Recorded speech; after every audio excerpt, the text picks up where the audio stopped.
Well, let's turn to our Eva Anderson now. She's live in Winslow Township. Yeah, crews there are working to replace snapped power poles. Eva, good evening.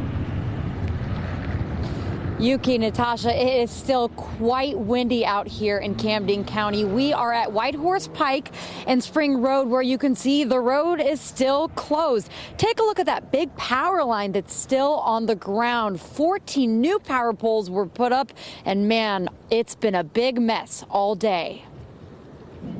Ethan Tisch stepped out of his Washington Township home Sunday afternoon to see this. Just shock. Strong winds snapped a large tree in his neighbor's yard, smashing his family's 2 cars. There are still things in there that we can't get out, even something as simple as the car seats for the baby, some valuables in there. He said he has insurance, but it won't cover everything. My wife's car was just being paid off next month, and we have another baby on the way, so really poor timing with all that. He didn't, however, lose power, despite many power lines being taken out by trees or poles that gave way to the wind in his neighborhood. Throughout the day, crews from Atlantic City Electric worked to restore power to more than 23,000 customers.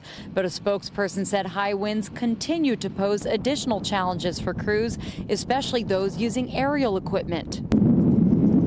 Over on Whitehorse Pike in Winslow Township, 14 power poles were replaced. Trees on cars, trees across roadways, a couple near misses. Camden County arborist Dan Nowakowski says crews have been working around the clock to help safely remove trees from properties, and the calls keep coming. This has been the longest duration of sustained wind that we've seen in a long time. So we've had crews rotating through since yesterday just to make sure that when the phone rings, we can jump on it.